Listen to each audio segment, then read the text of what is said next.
What's up, guys? It's, that one guy, Pudis. I've been lagging for about a month, but I'm here with Gear Master18, and I have a lot of requests for his profiles. A lot of people liked his invokes before, and he says he has a spicy new deck to show right now, so... It's basically, I call it Avatar, the last of the invokes. Yeah? So basically, yeah, so it's basically focused around the Elemental Lords and the Elemental Saber, the new format with them, and also with Invoked. So Invoked and Element Sabers? Yeah. Oh, also, I forgot to give you a shout out too. Gear Master18 streams on Twitch too. Yeah. I stream Destiny, Overwatch. Maybe pretty soon going to be streaming Fortnite. So what cross your fingers on that. So just hit me up. I'm on Twitch. Yeah, I'll put a link in the description. But right. With all the Element Sabers, they look super anime to me, and like I don't know much what they do, so you have to explain it to me. Yeah. Okay. So let's just get into this profile right here. It's pretty spicy juiciness. Of course, we got the homie. I call him Ang, Eliaster, whatever you want to call him, the main invoker. If you don't know what he does already, he's just easy. You normal or flip him, you search out the invocation spell card, and then he's basically anything. You could fuse with any of the fusion monsters with him, and then if he's in your hand and you have one of the fusions on the field already, you basically discard him and they gain a 1500 attack points. So yeah, 3 of him. It's always spicy. So you just like open up, normal summon him, effect to search. Yeah, you basically normal summon him, search out the field spell, and then you basically go off from there. And then if you basically have a graveyard, you basically go off on a graveyard. He's basically either early turn or late turn games, or in mid games. You don't know. So he's always just slap him down and get a free search. Yeah, he's just slap him down, get a free search on the field on spell card, do the fusion on it, and then you basically fuse with him. If they Ash or Ghost Ogre, does it hurt like a lot, or just like whatever? Not really, because if you do it, the spell card's in the grave already, and with the spell card, I'll get into it later to bring on. But later on, it's just easy. You can get around it. I feel you. Then we have all the Elemental Lords. You got the Fire one, Wind one, Light one, Water one, Earth, and the Earth ones. If you don't know what to do already, this is a Monster Reborn basically on legs. This is basically Ring of Destruction on legs, Hand Destruction on legs, Raigeki, and Harpy's Feather Duster. I like those terms just for each of the monsters. Yeah, it makes it easy. It's basically easy because this is basically the legal version of Harpy's Feather Duster. This is basically another Raigeki. This is basically a hand destruction basically for your opponents. Ring of Destruction, but for a leg version. It's kind of, for him, he's debatable if you want to use it. It's just if you use them later on in the game and you're like lower life points than your opponents, don't bring him out. We'll just ditch him. And then basically, since he's back at 3 again, you basically can run 2 of him. If you don't know how to bring them out, you basically just have to have the attributes for them: Earth, Fire, Water, Light, and Wind in the grave. Base 5 exactly, which is not that hard in this deck, honestly. That's cool. So whatever one you don't use, you can just fusion with them. Yeah, you just basically, basically if they're in the grave too, and invokers in your hand, you basically could use them for fusion monsters. Summons. So yeah, basically the originals. And then we'll get into the Elemental Sabers. 3 of him, or her, whatever you want to say. She's basically the Stratos of the deck. You basically send 1 Elemental Saber from your hand to the graveyard to search out basically an Elemental Saber or Elemental Lord monster. So basically you can either search out for either the monsters that you need, Elemental Lord styles, or Elemental Sabers that you need in your hand. Basically they all have the exact same effect. You have to ditch Elemental Saber to activate their effects. And they basically all have the same grave effect. Basically you ditch them. Basically once per turn you can become any attribute you want in the grave. So which basically works perfectly with Invoker, because if you have Invocation and you used Invoker, you can basically make any of your fusion monsters that you have in your extra deck. For that time that you might need one. Oh yeah. And then you have 3 of Anna. She's adorable. Yes, love her. Big old shield. Basically she is a Monster Reborn on legs. She basically can bring out any of the Elemental Sabers, all Elemental Lords that are in your graveyard, and they're properly summoned. So if you basically bring out any of them, but they were like Warning or Judgment, you can't bring them back out with conditions for it, man. Yeah, but if you properly summon them and they somehow got rid of it, you basically get to special summon them back from the graveyard. Okay. Just letting you know. Also, I forgot to mention about the Elemental Lords. If any of them leave the battlefield by any means necessary, they basically you skip your next battle phase. So basically, next turn you can't attack, which is not that bad. And then you have 2 of the Dark One. He's basically Book of Moon. Just that's it. You ditch a Element Saber, Book of Moon, something. 2 of the Light One. Basically, he does is he negates spells or trap cards by ditching, which is very good. Plus, has a big booty, so you can just set it, and then flip it, and then they won't know. And it's pretty funny. Good card. Good setup for like next turn. Oh yeah, good setup for next turn. Plus level 4, so if you wanted to, you can link or yeah, basically link. You don't use XYZs in this deck. I didn't find any room for them. Yeah, they're kind of outdated now. Yeah, they're outdating a little bit. This is the Foolish Burial. They basically can ditch any of the Elemental Lords or Elemental Sabers. So, yeah. And then finally, the Water One. I call this basically the Warrior Returning Alive and for this deck because it basically can return the Elemental Sabers or any of the Elemental Lords that are in your graveyard. So basically, like, you know, if she's on the field, you ditch him, for example, and bring back the Light One if you want to from the grave to your hand. So that's it for monsters. I do have like 23. It's a lot. It's a big monster count. We're going to go into spell cards. Palace. It's a really good card. Basically does is yeah, it's very beautiful. Yeah. Honestly, this is one of the best artworks for like field spell wise. Yeah. Basically, this is actually a broken ass field spell. Due to the fact that all monsters you control gain attack and defense equals to the number of attributes in your graveyard. So since they're all different attributes like wind, water, earth, fire. Because I was scared that they might be too weak. Like, oh, like these are just little guys, but yeah, but basically they're going to get 200 attack points for each monster. So basically, if you have all attributes in the graveyard, you're looking at 1,000 attack points. At least 1,000, 1,200. So, and then you could, once per turn, you could skip your next battle phase to search basically for any Elemental Saber or Elemental Lord from your deck to your hand. And then, if you go, for example, activate one of their effects, you have to send. You can send one from your deck to your graveyard instead. So basically, it basically helps out, especially for her. If you don't have any Elemental Sabers in your hand, you basically can have the field spell on the field and use her effect to basically stitch one of the Elemental Sabers from your deck to your grave faster. So basically, the whole deck's basically focus on you have to fill up your graveyard with monsters. Correction, Judge, it's sandwich. Then you run 2 magical meltdowns, basically to search out Invoker faster. Basically helps also makes it to where your opponents can't negate your fusion summons, stuff like that. just a good card. Just a good card in general, yeah. The searching is always consistent. Yeah. 2 terraformings. I'm Only 2? debating on bumping this up to 3 because due to the fact that I thought for some reason, I don't know why in my head, I thought this searches out the field spell, but it can't, so I'm like so sad. So I'm going to bump this up to 3. I may drop down a card. Maybe one of the monsters or just like a... Maybe a monster, probably. One of the monsters I rarely use. I'm still teching around it on this deck. I may dump one of the Elemental Lords just to put in our terraforming, so... Yeah, it's just that's how diverse it is with all these like different attributes and different different decks you play against. Sometimes I get good hands, sometimes I get terrible hands. So it's like good hands, it's like if I get a terraforming, it's like good sometimes, but it's also bad. But if I get an Elemental Lord sometimes in my hand, it's good, it's also bad. 2 invocations. You really want to see this card in your deck, not in your hand. But if you do see in your hand and an Invoker is in your hand also, it's not that bad because you can basically fusion summon turn 1 if you wanted to. But you basically want to fusion summon turn 2 after you get your links onto the field faster. So yeah, invocation. You basically can bring out any invokers that you have in your extra deck, and also it's good to banish your opponent's monsters, and depending on the decks, like especially with a lot of magicians and trickstars around, especially with trickstars, because trickstars have different attributes also, so you can banish any other important monsters that you can use with invocation.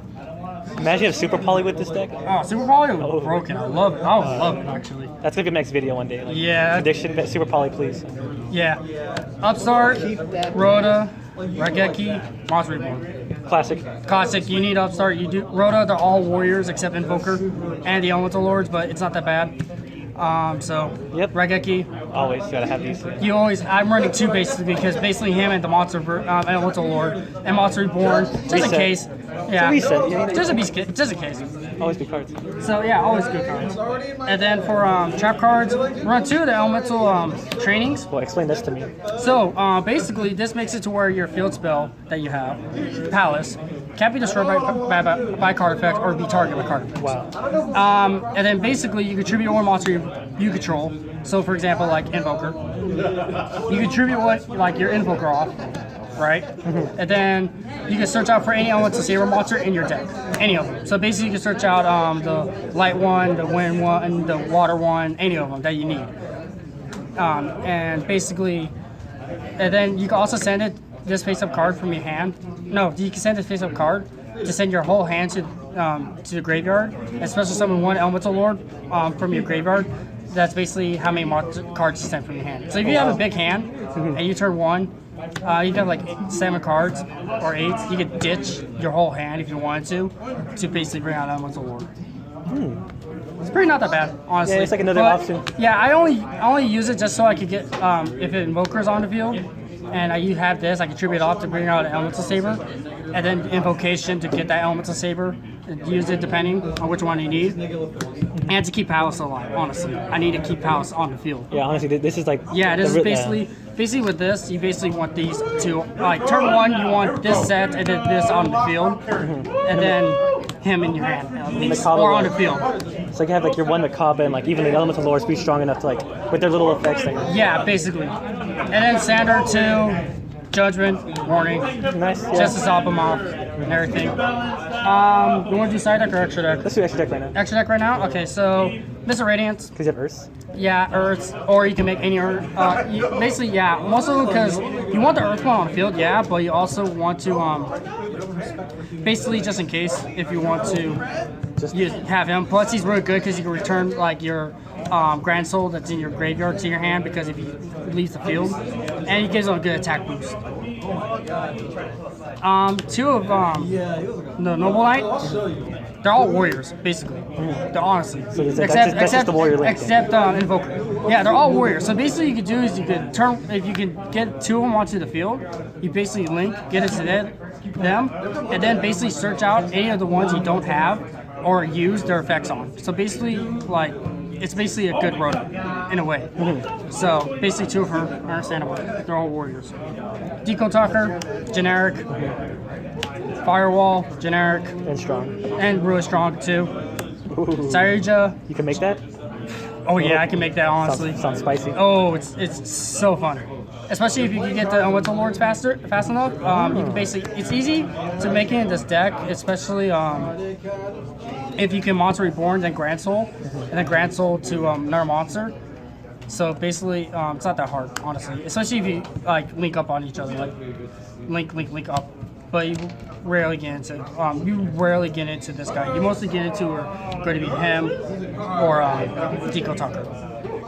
But just in case, if you want to, you can go into this guy or into these other 2, which is Top Logic and Beauregard, which are, in my opinion, this one's really good. I try to get into him like all the time. So you like this one more than Barrel Load, or? Honestly, I like this one more than Boomer Dragon because if just in case, if I have him on the field and I have one of my Invokers, like the field fusion monsters on the field, it's kind of going to blow them up. So I don't want them to blow up. So I prefer him, honestly, because I could basically negate everything, take something from my opponent's graveyard, and basically it's a Monster Reborn for my opponents. More summon. Yeah. So, and then for the Invoker fusions, 2 rare G's. You still need a Book of Moon, just in case. You know, he's a really good card still. Even though some cards nowadays don't target, it's still good to Book of Moon himself because he still has a good booty. So, Invoker, the water one, basically attacks in defense mode. It's good. He never dies. Yeah, he never dies. Can't die. Can't be destroyed by battle. I won duels just because they took so long, and I survived, got more resources, and made a comeback play with him. Yeah, he's basically a really good card with him. Fire one, especially if you're running against a deck that has a bunch of monsters on their field, he's gonna freaking like gain so much attack points. So he's a really good attack point. Earth one, Just Earth. Earth Generic. target. Yeah, Earth target. he's a normal vanilla Earth. Plus helps out with all the other ones. Another tribute. And then I have 2 Mechas. Understandable. Macabre. Yeah, Macabre is the boss monster. Yeah. Oh yeah. You always want to go to Mecha. So like, the board that I always like imagine you seeing is like, is it like a Macabre plus your Element Sabers, or do you actually make the big boys like? So basically, you want Elements of Sabers. You want him. And then you want either the Elemental Lords or Elements of Sabers. Either way, you want him on your field as possible. If you could get it to where you can get Mechaba with him, you're fine. Honestly. Let's see side deck. Side deck, guys? Okay, sure. So side deck, Just cause. Kaijus. Yeah. Good card. Plus they're water and fire, so helps out with invocation. And a lot of people don't see this too, but him. Yeah, I saw this on your one deck profile way back then. Yeah, way back then, this card's freaking amazing. People are. So like, I would give you credit because you did I saw you did this way back in the day. And Yeah. Now people are starting to see this now, and I think that's really cool. Yeah, back in the day when I was running Cyframe Invokes, this card's broken due to the fact that first off you don't ritual summon, so you don't really need to ritual summon with him, but you really want him in your hand due to the fact that you want to ditch him to basically negate anything that'll target my cards. So basically, if they want to target any of my stuff, I'll basically negate it with this card. This card's amazing, honestly. I love this card. I always will side deck this card in any of my decks. Look at pop. Duty Crows. I like it. Kills Monster Reborn. Honestly, if they try to Monster Reborn, they basically like, okay, where's your target? Okay, I'll just banish it. It doesn't matter, even if it's if it's something just stupid to Monster Reborn, you still want to banish it. It doesn't matter. Even ABCs too, they need A, B, and C, get rid of one. Yeah, oh yeah, ABCs, even if they try ABC, you can still banish it. It doesn't matter. You just get rid of it. Oh yeah. People leave stuff in the graveyard, just get rid of it. Oh yeah. A lot of acquaintance. A lot of people remember using this in Cyframes. Cyframes abuse this card like a bitch, and I abuse this card in this deck. First off, it kills ABCs. You basically return all your ones to skillful. You basically draw a card, and then basically if you have any of your monsters that you banish with invocation, you can return them back into your deck and recycle. So reduce, reuse, recycle with him, basically. That's the quote of the day. Quote of the day right there. Call by the Grave. Kills all hand traps. Everything's okay. Yeah, kills freaking. This is why I'm not that much afraid of Ghost Ogres, Ash Blossom, stuff like that. That's why I'm not that much afraid because I side deck this card. And basically, if I know they're going to side deck, I know game 2 they're going to side deck Ash Blossoms or Ghost Ogres against this deck. So I basically side deck this in. Yeah. And basically call their call whatever they're going to use. Mind Control. Just in case if you know you're not going to attack that turn, you can basically take control of your opponent's monsters and use them for invocation. Oh yeah, one last thing too, because you said like, oh, how you can't do a battle phase like that one turn. I was gonna recommend like Soul Charge. Oh yeah, Soul Charge too. Yeah, since you can't conduct a battle phase on the turn, I would put in Soul Charge. I just couldn't find a room in the main deck, but if you can, I would take out Monster Reborn just for that reason. Because Soul Charge is a good card, yeah, but it's just in case in scenarios Monster Reborn kind of helps out. I like Monster more than Soul Charge. Yeah. But if you want to, also it depends on you. I honestly don't care. If you want to take out Monster Reborn for Soul Charge, if you know you're not going to attack that turn, then Soul Charge. Yeah. So Mind Control though, yeah, just in case you're not going to attack, you take control of your opponent's monsters, and then if you have that trap card on the field, you basically can use it to tribute off your opponent's monsters and special off another one. That's cool. Yeah. Interruption, because you side decking Kaijus, and then 2 strikes. Strikes for traps and safety. Yeah. So basically, yeah, you just basically side deck out like any of your monsters that you don't need. So, understandable. Generic. Your card. I love the deck. It's how do you say, like, it's unique. It's unique, underrated. People don't know. I always imagine like, oh, if I was gonna bust out one weenie and a Macabre, and but you showed me Skull Dread, and I'm just all like, can you do this? Wow, like it's impressive. So. Yeah, it's an interesting deck due to the fact that a lot of people, it's not meta. It's more kind of anti-meta. It's almost close to an anti-meta deck that I like it to be because I'm kind of close to like anti-meta meets meta. But when meta decks kind of get too overpowering, you always got to go below the tier of the decks to see how to see how to beat your opponent faster. And Yeah, because that's what's so cool about this rogue. Because like you can go, how do you say it? You can defensive with your traps, or it can go hand with your swarm. You can either swarm out a lot of monsters, especially even Mechabus on the field. You still have your elemental wards, and most of them you're gonna have a right. You have you have 2 Raigekis first off. That's a spell card and a monster version. Even if you lose your battle phase the next turn, it doesn't matter. You can still make a big board and then just sit on it. They interrupt your opponent too, like wins games. Yeah, most games you can interrupt it. But So, yeah. First off, going to give. Can I give a shout out? Shout out to my Forbidden Labs. They helped me out with everything. You know, get me up there, and so yeah. all right, guys, take it easy. I'll put his link to his Twitch and shit latest.